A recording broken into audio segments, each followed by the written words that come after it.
BBC প্রবাহে আপনাদের সবাইকে স্বাগত জানাচ্ছি আমি শারমিন রমা। শুরুতেই দেখে নেব আজ কি থাকছে।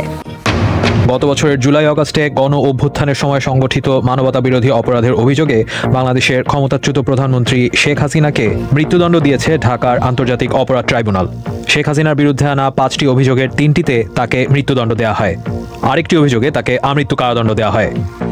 শেখ হাসিনা তিনি বাংলাদেশের প্রথম সাবেক সরকার প্রধান যিনি কোনো আদালতে মৃত্যুদণ্ড পেলেন। এই মামলার রায়ে মৃত্যুদণ্ড দেওয়া হয়েছে সাবেক স্বরাষ্ট্রমন্ত্রী আসাদুজ্জামান খান কামালকেও। পাশাপাশি মামলায় অ্যাপ্রুভার বা রাজসাক্ষী হওয়া সাবেক আইজিপি আব্দুল্লাহ আল মামুনকে 5 বছরের সাজা দিয়েছে ট্রাইব্যুনাল। সোমবার 12:30টার কিছুক্ষণ পর বিচারপতি মোহাম্মদ গোলাম মর্তুজা মজুমদারের নেতৃত্বাধীন ট্রাইব্যুনাল এই রায় পড়েন। 6 ভাগে 453 পৃষ্ঠার রায়ের সারসংক্ষেপ পড়া হয়। কোটা সংস্কার আন্দোলনের প্রেক্ষাপট, ঢাকা বিশ্ববিদ্যালয়ের শিক্ষার্থীদের উপরে হামলা এবং পরবর্তীতে আন্দোলনকারীদের উপরে গুলি করে হত্যার বিস্তারিত বর্ণনা দেওয়া হয় ট্রাইব্যুনালে।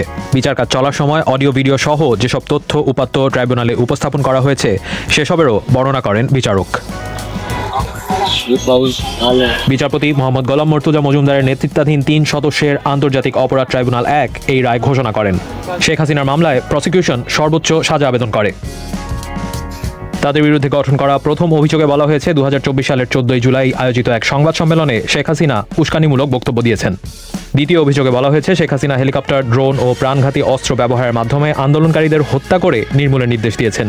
রংপুরের বেগম রোকেয়া বিশ্ববিদ্যালয়ের শিক্ষার্থী আবু সাইদ হত্যার ঘটনায় শেখ হাসিনার মামলার রায় ঘিরে ঢাকায় 4 নম্বর অভিযোগে গত বছরের 5 আগস্ট কিছু জায়গায় চলাচল আইন শৃঙ্খলা রক্ষাকারী বাহিনী শহরের বিভিন্ন জায়গায় সেনাবাহিনী, র্যাব, বিজিবি ও পুলিশের আশুলিয়াতে জীবিত একজনকে সহ হাইকোর্ট 6 জনকে পুড়িয়ে সচিবালয় এলাকায় 5 নম্বর মোড়ে বসানো হয়েছে চেকপোস্ট এবং সেসব জায়গায় নিরাপত্তা তল্লাশি চলছে।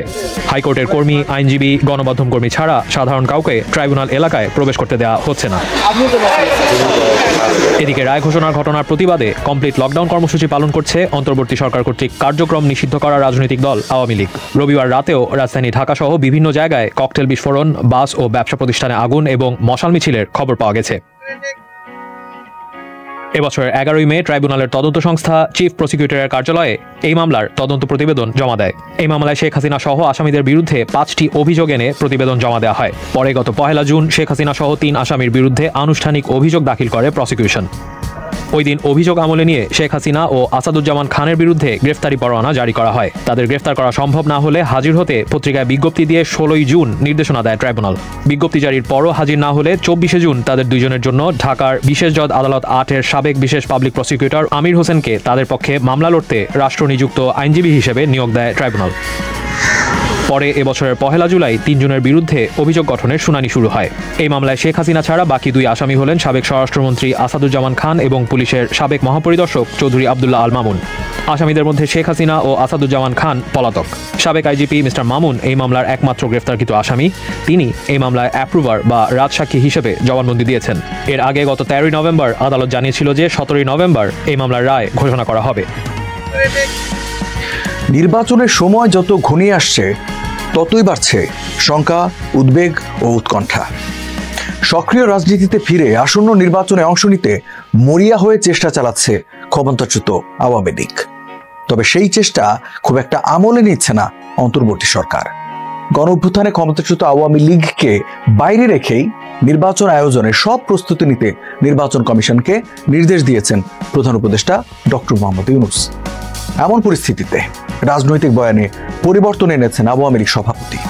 সম্প্রতি তার একাধিক সাক্ষাৎকারে মিলছে এমন তথ্যই। শেখ হাসিনার হঠাৎ এই সুরবদলের নেপথ্যে কি, নির্বাচনের আগে কেন অবস্থান পাল্টাচ্ছেন তিনি? সেন্ট মার্টিন দ্বীপ যুক্তরাষ্ট্রকে দিলে ক্ষমতায় থাকতে কোনো অসুবিধা হবে না। দ্বাদশ নির্বাচনের আগে 2023 সালের 21 জুন এমন কথা বলেছিলেন শেখ হাসিনা।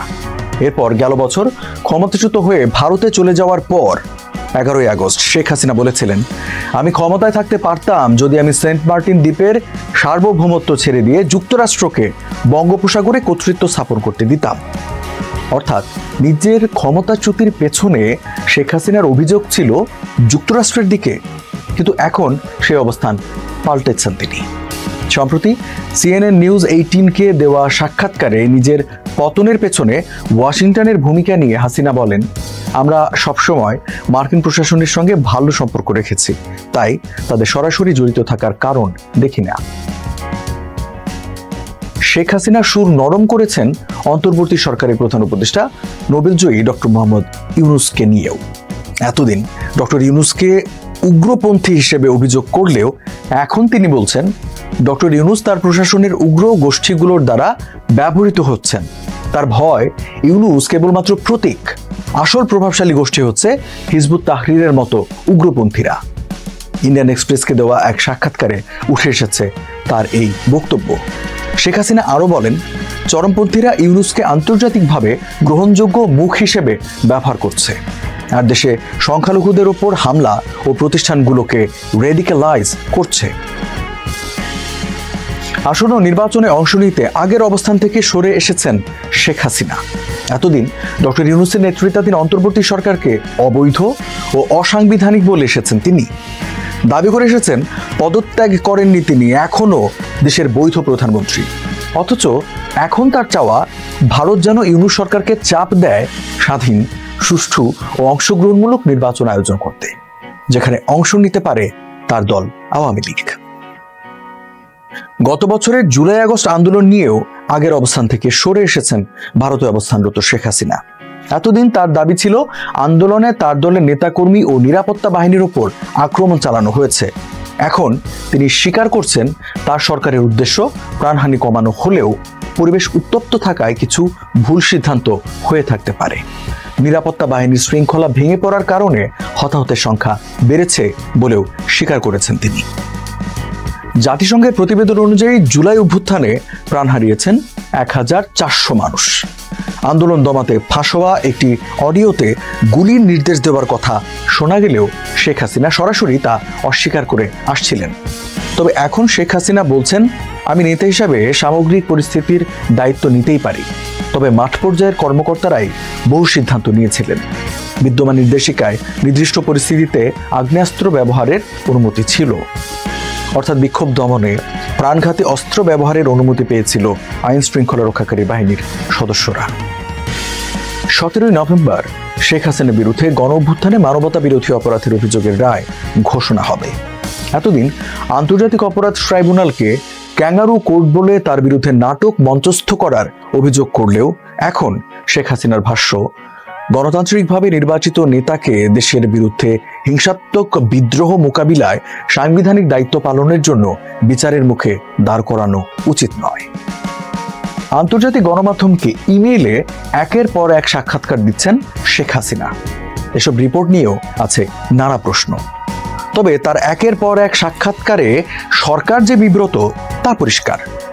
এর মধ্যে ঢাকায় ভারতের ডেপুটি হাইকমিশনার পবন বাদেহকে আনুষ্ঠানিকভাবে তলব করে জানানো হয়েছে গভীর উদ্বেগ।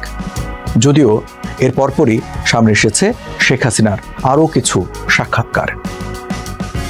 অনেকেই বলছেন শেখ হাসিনা তার কূটনৈতিক বয়ানে অনুসরণ করছেন ঢাকায় যুক্তরাষ্ট্রের রাষ্ট্রদূত হিসেবে মনোনীত ব্রেন্ট ক্রিসেনসেনকে।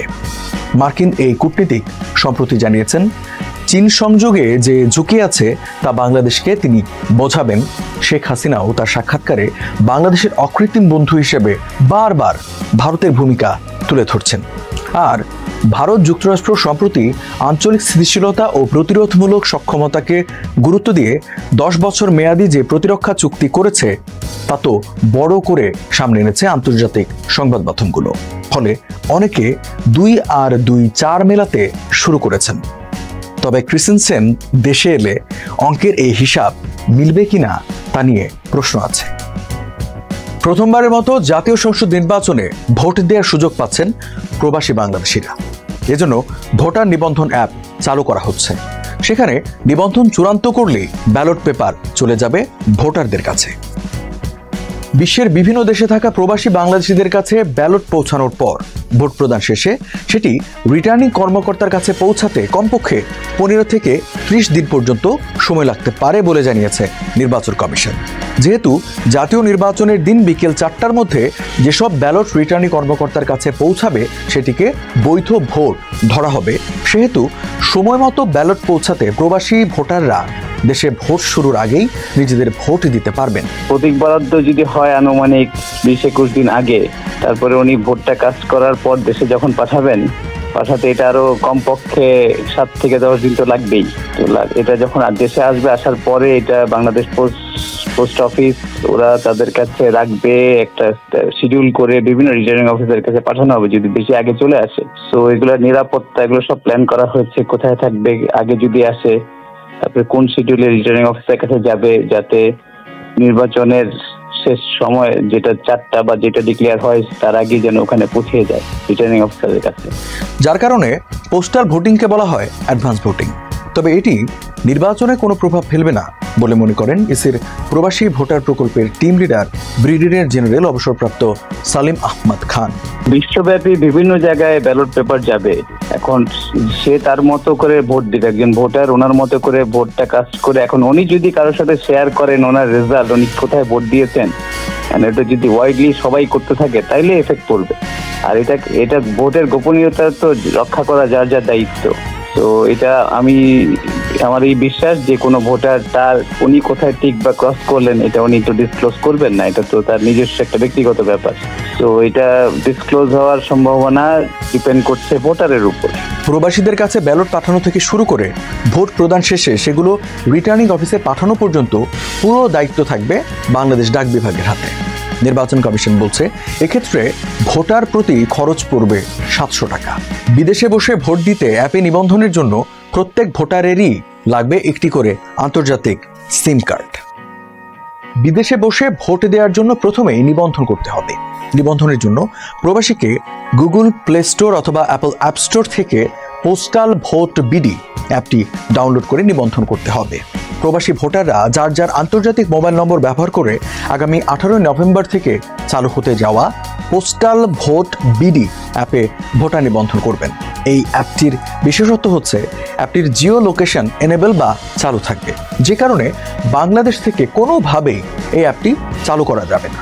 International mobile number is mandatory. উনি যেই দেশে বাসিন্দা সেই দেশের মোবাইল নাম্বার না দিলে উনি নেক্সট স্টেপ নিতেই পারবেন না। যখনই ওই নাম্বারটা দিবেন তখনই আমাদের সিস্টেম বলবে যে whether he or she is located there or not. তো পরের স্টেপে যেতে পারবেন না। এভাবে আমরা নিশ্চিত করেছি যে যার যার অথেন্টিকেশন ভেরিফাই করা, যে ওনার আসলে কোথায় আছেন। আমরা চেষ্টা করেছি ইউজার ফ্রেন্ডলি করার জন্য। শুধু ইউজার ফ্রেন্ডলি করলে হয় না, তো একটা ভোট একটা আমানত, এই ভোটটা একটা পবিত্র দায়িত্ব মানুষের। তো ভোটটা যেন সঠিক ব্যক্তি দিতে পারেন সেটা আমরা অ্যাপের মাধ্যমে নিশ্চিত করার চেষ্টা করেছি। তো যাতে এটা অন্য কেউ অথেন্টিকেশন ভেরিফিকেশন এটা হচ্ছে টপ মোস্ট ক্রাইটেরিয়া হিসেবে ধরা হয়েছে। আন্তর্জাতিক মোবাইল নম্বর প্রবেশ করানোর পর ওয়ান টাইম পাসওয়ার্ড বা ওটিপি আসবে। ওটিপি দিয়ে মোবাইল নম্বর নিশ্চিত করতে হবে। এরপর জাতীয় পরিচয়পত্র বা এনআইডির ছবি তুলে আপলোড করতে হবে। পরবর্তীতে দিতে হবে ভোটারের ছবি। রেজিস্ট্রেশনের সময় এনআইডির সাথে ওই ভোটারের ফেসিয়াল রিকগনিশনও যাচাই করতে হবে। অর্থাৎ এনআইডি সার্ভারে ওই ভোটারের যে ছবি আছে ফেস রিকগনিশনের সময় চেহারার সাথে মিনিমাম 70% মিল থাকতে হবে। আমরা টেস্ট এন্ড ট্রায়াল করেছি 2007-08 শুরু হয়েছে ন্যাশনাল আইডির কাজ। ওই আইডি গুলো দিয়ে আমরা টেস্ট করেছি, তখনকার আইডিও 70% ক্রস করে। তো এখানে ওই অসুবিধাটা হবে না ইনশাআল্লাহ। ক্যামেরার সামনে বায়ে মুখ ঘুরিয়ে ভেরিফিকেশনের পর চেহারার সাথে মিললে আপনি এখন নিবন্ধিত লেখা প্রদর্শিত হবে অ্যাপে। এরপর পাসপোর্ট থাকলে সেটিরও ছবি দিতে হবে। তবে প্রকল্পের টিম লিডার জানান নিবন্ধনের জন্য পাসপোর্টের তথ্য চাওয়া হলেও প্রবাসী বাংলাদেশি সবার কাছে পাসপোর্ট না থাকার কারণেই সেটি সবার জন্য বাধ্যতামূলক করা হবে না। পাসপোর্টের ইনফরমেশন আমরা কালেক্ট করছি, বাট কারো যদি পাসপোর্ট না থাকে তাহলে সে চেক বক্সে টিক করে নেক্সট স্টেপে চলে যেতে পারবেন। নির্বাচন কমিশন বলছে যেহেতু নিবন্ধিত ভোটারের ঠিকানায় ব্যালট পাঠানো হবে, সে কারণে বিদেশে যে ঠিকানায় তিনি থাকেন সেই ঠিকানাও সরবরাহ করতে হবে অ্যাপে। আগামী 18 নভেম্বর অ্যাপটি চালু হওয়ার পর নিবন্ধনের জন্য ভোটাররা প্রায় 1 মাসের মতো সময় পাবেন বলেও ইসির পক্ষ থেকে জানানো হয়েছে। প্রবাসের ঠিকানা সহ যখন একজন ভোটারের নিবন্ধন সম্পন্ন হবে, তিনি বাংলাদেশের যে আসনের ভোটার সেই আসন সংশ্লিষ্ট রিটার্নিং কর্মকর্তার কাছে ভোটারের তথ্য চলে যাবে। সে অনুযায়ী হবে পৃথক ভোটার তালিকা। নিবন্ধনের সময় প্রবাসী ভোটার যে ঠিকানা দিয়েছিলেন সেই ঠিকানায় মার্কা, প্রতীক, ব্যালট সহ একটি প্যাকেট পাঠানো হবে। তিনি জানান ভিন্ন ভিন্ন আসনের ভোটার থাকলেও সব ভোটারের কাছে যাবে একই ব্যালট পেপার। যেখানে সবগুলো নিবন্ধিত রাজনৈতিক দল ও স্বতন্ত্র প্রার্থীদের জন্য বরাদ্দকৃত 119টি প্রতীক থাকবে ব্যালটে। একই সাথে না ভোট যুক্ত থাকবে ওই ব্যালটে। যদি কোনো আসনে একজন মাত্র প্রার্থী থাকেন, কেবল সেই সব আসনের ভোটাররা না ভোট দিতে পারবেন। প্রবাসী ভোটারদের হাতে ব্যালট পেপার পৌঁছালেও প্রার্থী চূড়ান্ত হওয়ার আগ পর্যন্ত ভোট দেওয়ার সুযোগ পাবেন না কেউ। রিটার্নিং কর্মকর্তার পাঠানো খাম পেলে ভোটার অ্যাপে প্রবেশ করবেন। এরপর নির্দেশিকা দেখে মোবাইল নম্বর নিশ্চিত করবেন।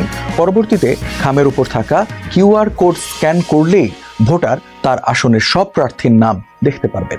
প্রবাসী ভোটার 119টি প্রতীকের মধ্যে তার পছন্দের প্রতীকের ব্যালটের পাশে টিক বা ক্রস চিহ্ন দেবেন। পছন্দের প্রতীকে ভোট দেওয়ার পর ব্যালট রিটার্নিং খামে ভরে কাছাকাছি পোস্ট অফিসে পাঠাবেন। আগে থেকেই ডাক মাশুল পে করা থাকবে, সে কারণে এটা চলে আসবে দেশে স্ব ঠিকানায়। ইসির প্রবাসী ভোটার প্রকল্পের টিম লিডার জানান, ডাক বিভাগের সাথে নির্বাচন কমিশনের চুক্তি অনুযায়ী ব্যালট ট্র্যাকিং সিস্টেম যুক্ত থাকবে। কোন ব্যালট কোথায় আছে সেটি যেমন ভোটারও জানতে পারবেন, তেমনি সংশ্লিষ্ট রিটার্নিং অফিসও সেই তথ্য জানতে পারবে। যদি কোনো ভোটার ভোট দেওয়ার পর দেখলেন তিনি যে প্রার্থীকে ভোট দিয়েছেন সেই প্রার্থীর প্রার্থিতা বাতিল হয়েছে, তখন ওই আসনের প্রবাসী ভোটও বাতিল হবে। একই সাথে ওই আসনে বাদ পড়া কোনো প্রার্থী যদি উচ্চ আদালতে আপিলের প্রার্থিতা ফিরে পান, সেক্ষেত্রেও সংশ্লিষ্ট আসনের প্রবাসী ভোট বাতিল বলে গণ্য হবে। ব্যালট পেপার যে খামে পাঠানো হবে তার সাথে থাকবে একটি ঘোষণাপত্র। ব্যালট পেপারে ভোট দেওয়ার পাশাপাশি ওই ঘোষণাপত্রেও স্বাক্ষর করতে হবে ভোটারকে। যদি কোনো ভোটার শুধু ভোট দিয়ে ঘোষণাপত্রে স্বাক্ষর ছাড়াই ব্যালট পেপার বাংলাদেশে পাঠান, সেক্ষেত্রে ওই ভোটটি বাতিল ভোট হিসেবে গণ্য করবে রিটার্নিং কর্মকর্তা। এছাড়া জাতীয় নির্বাচনের দিন বিকেল 4টার মধ্যে যেসব ব্যালট রিটার্নিং কর্মকর্তার কাছে পৌঁছাবে সেটিকে বৈধ ভোট ধরা হবে। এরপরে এসে পৌঁছালে সেই ভোটকে অবৈধ ঘোষণা করে বাতিল করা হবে। টাইমের পরে আসা, তারপরে ঘোষণাপত্র সিগনেচার নাই, এগুলো বাতিল হয়ে যাবে। এক্ষেত্রে সঠিক সময়ে ব্যালট এসে পৌঁছানো কিংবা আগাম ব্যালট পাঠানোর পর নতুন কোনো প্রার্থী তালিকায় যুক্ত হওয়া কিংবা তালিকা থেকে বাদ পড়ার বিষয়টিকে সবচেয়ে বড় চ্যালেঞ্জ হিসেবে দেখছে নির্বাচন কমিশন। ইটস এ বিগিনিং এন্ড এটা সাকসেসফুল করা ইটস এ চ্যালেঞ্জ। একটা মোবাইল অ্যাপের সময় দিতে হয়, এটা আসলে কন্টিনিউয়াস প্রসেস। তো আমরা খুব কম সময়, আপনি দেখেন আমরা আসলে ডেভেলপমেন্ট শুরু করলাম কবে, জুলাই থেকে কাজটা শুরু হয়েছে development. July, August, September, October, November, দেখেন 4 মাসের পরে এটা যে কেউ বলবে যে এটা একটা দুঃসাহস। তারপর আমরা চেষ্টা করেছি যে যতটুকু পারি সামনে নেওয়ার, অ্যান্ড দায়বদ্ধতা তো আছে। তো এটা একটা হাম্বল বিগিনিং। তিনি জানান, আসন্ন নির্বাচনে 50 লাখ পোস্টাল ভোট পাওয়ার আশা করছে নির্বাচন কমিশন। সে অনুযায়ী প্রকল্পের সক্ষমতা তৈরি করা হয়েছে। ভোটারের সংখ্যার অনুসারে ভাগ করা হয়েছে পুরো বিশ্বকে। আমরা পুরো বিশ্বকে ভাগ করেছি বিভিন্ন রিজিয়ন, কোথাও যেখানে আমাদের জনগোষ্ঠী, যেখানে আমার প্রবাসী ভোটার আছেন, যেখানে কনসেন্ট্রেশন বেশি, ওনাদেরকে ভাগ করা, ওই দেশকে আলাদা করা, রিজন যেখানে কম ওখানে একসাথে, এরকম করে আমরা 1 মাসের বিভিন্ন 5 দিন ব্যাপী করে স্লট ভাগ ভাগ করে করেছি, যাতে একবারে যেন পুরো অ্যাপের উপর লোডটা না পড়ে, ভাগ ভাগ করে পড়ে। আমাদের প্রস্তুতি হচ্ছে 50 লাখ ভোটার দেশ বিদেশ মিলে। এখন এটার যদি বলি ওয়ার্ল্ডের যে এক্সপিরিয়েন্স কি, ওখানে এত পার্সেন্ট কখনো হয় না, বাট বাংলাদেশিরা এইবার আমরা যেটা দেখতে পাচ্ছি মানে অধীর আগ্রহ অপেক্ষা করছেন। তো আমাদের প্রিপারেশন হচ্ছে ওই 50 লাখের মতো। তারপরে এখন দেশ বিদেশ মিলে কত হবে এই মুহূর্তে বলা মুশকিল। প্রবাসী ভোটার বাদেও এবার পোস্টাল ব্যালটে ভোট দিতে পারবেন ভোটের দায়িত্বে থাকা সরকারি বেসরকারি চাকরিজীবী ও দেশের 71টি কারাগারে বন্দী ও কয়েদিরা।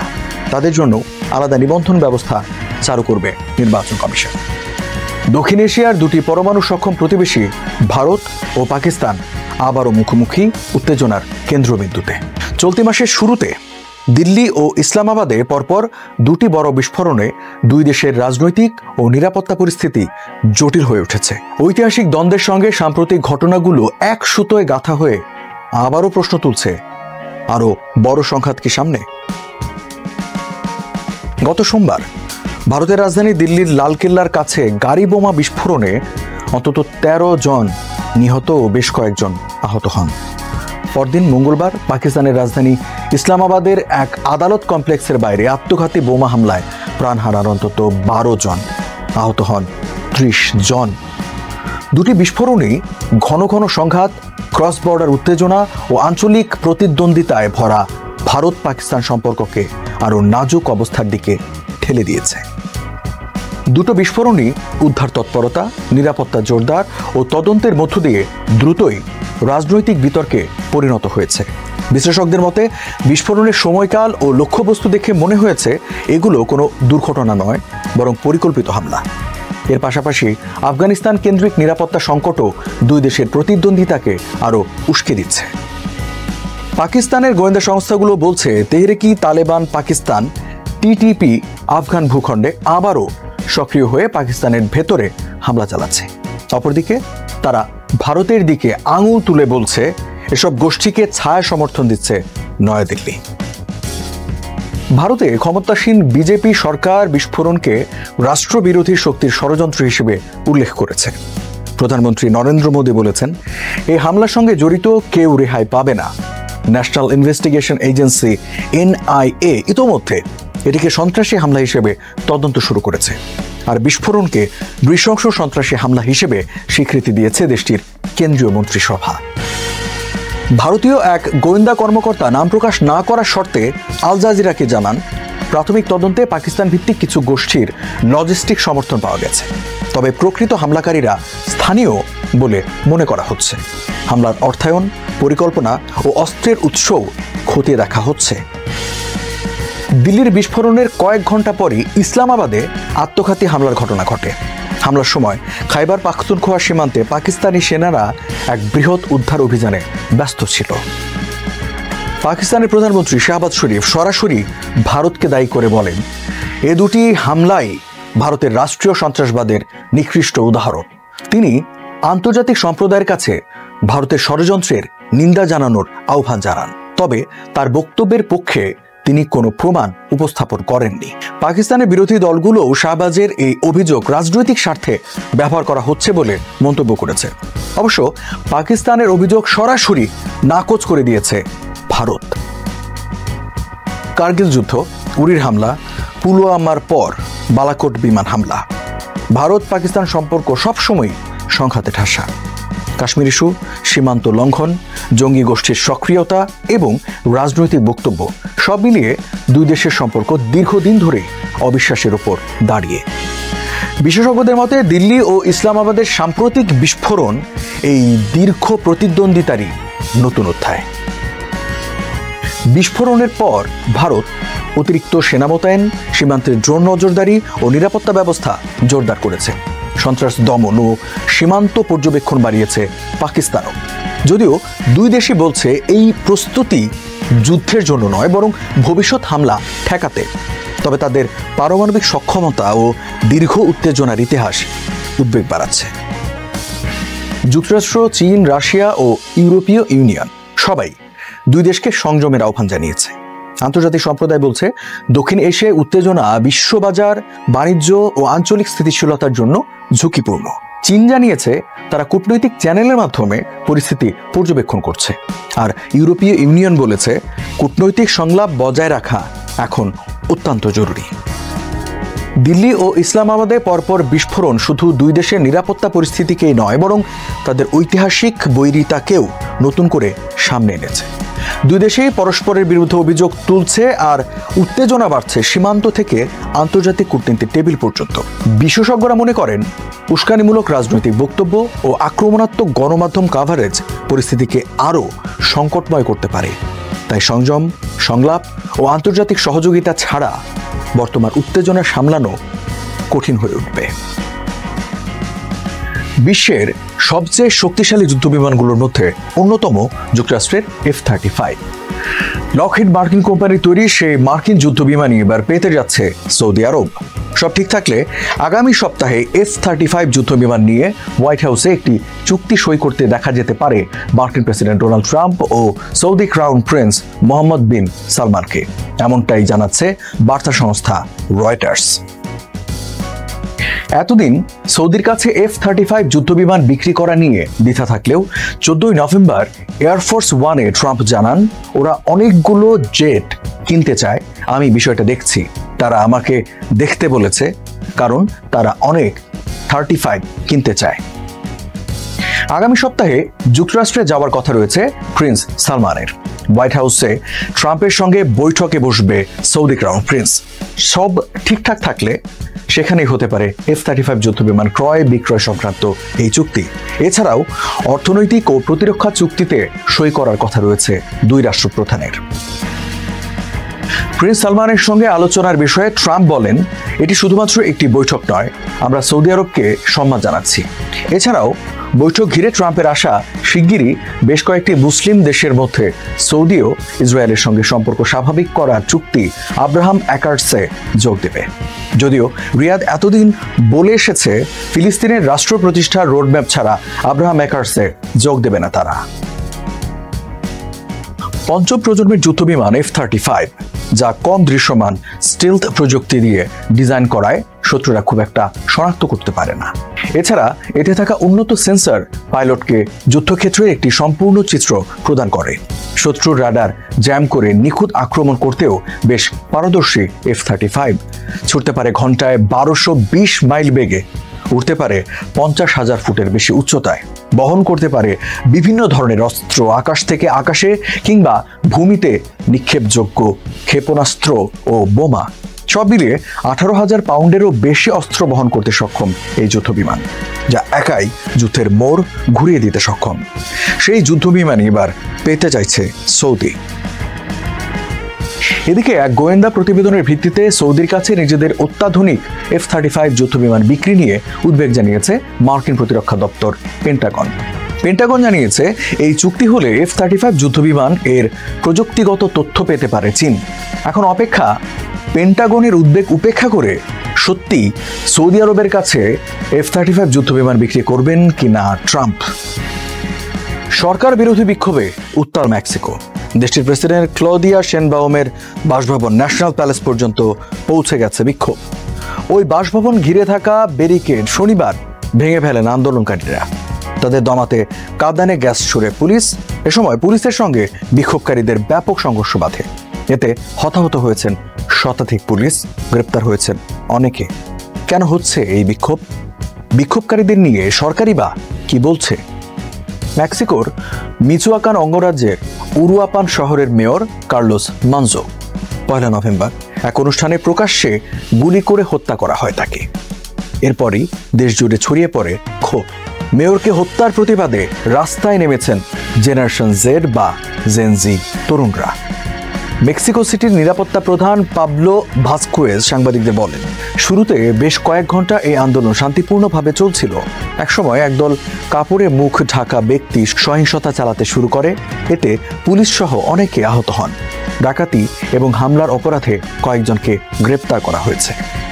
মেক্সিকোর রাজধানী মেক্সিকো সিটি সহ মিচুয়াকান অঙ্গরাজ্য এবং দেশটির অন্যান্য শহরেও ছড়িয়ে পড়েছে জেনজি বিক্ষোভ। সবার প্রশ্ন, ওই মেয়রকে কেন হত্যা করা হলো? বিক্ষুব্ধ তরুণরা স্লোগান দিতে থাকেন, কার্লোস মারা যাননি, সরকার তাকে হত্যা করেছে। এদিকে শেনবাউম সরকার গতকালের বিক্ষোভের উদ্দেশ্য নিয়ে প্রশ্ন তুলেছে। সরকারের দাবি, এই বিক্ষোভের বড় অংশ সংগঠিত এবং অর্থায়ন করেছে ডানপন্থী রাজনৈতিক বিরোধীরা। বিক্ষোভের বিষয়ে সামাজিক যোগাযোগ মাধ্যমে বট ব্যবহার করে প্রচার চালানো হয়েছে। এক সংবাদ সম্মেলনে প্রেসিডেন্ট শেনবাউম বলেন, আমরা মত প্রকাশের এবং বিক্ষোভ করার স্বাধীনতার সঙ্গে একমত পোষণ করি, তবে প্রশ্ন হচ্ছে এই তরুণদেরকে কারা উস্কে দিচ্ছে? এই বিক্ষোভকারীদের ব্যবহার করে একটি পক্ষ পরিকল্পিতভাবে এটি করছে কিনা জনগণের জানা উচিত। নিহত মেয়র কার্লোস ছিলেন দুর্নীতি ও মাদক চোরাচালানের প্রশ্নে এক আপোষহীন নেতা। মেক্সিকো জুড়ে মাদক চোরাচালানের বিরুদ্ধে সদা জাগ্রত ও প্রতিবাদী কণ্ঠস্বর কার্লোস। তিনি চাইতেন এসবে জড়িতদের বিরুদ্ধে কঠোর ব্যবস্থা গ্রহণ করা হোক।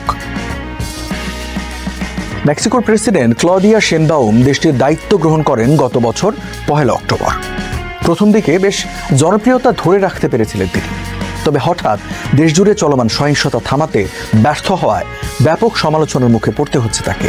সম্প্রতি পেরুর সাবেক এক প্রধানমন্ত্রীকে আশ্রয় দেওয়ায় তাকে অবাঞ্ছিত ঘোষণা করেছে পেরু সরকার। মেক্সিকোর সঙ্গে কূটনৈতিক সম্পর্কও ছিন্ন করেছে দেশটি। চলতি বছর এশিয়া ও আফ্রিকার কয়েকটি দেশে জেনজি বৈষম্য ও দুর্নীতির বিরুদ্ধে বিক্ষোভ করেছে। নিকট অতীতে সবচেয়ে বড় বিক্ষোভ হয়েছে নেপালে। সামাজিক মাধ্যম নিষিদ্ধ করার পর গত সেপ্টেম্বরে নেপালে আন্দোলন ছড়িয়ে পড়ে। শেষ পর্যন্ত পদত্যাগে বাধ্য হন দেশটির তৎকালীন প্রধানমন্ত্রী কেপি শর্মা ওলি। এবার মেক্সিকোতেও সেই হাওয়া বইছে। সবাইকে শুভকামনা জানিয়ে আমি শারমিন রমা এখানে বিদায় নিচ্ছি। ভালো থাকবেন।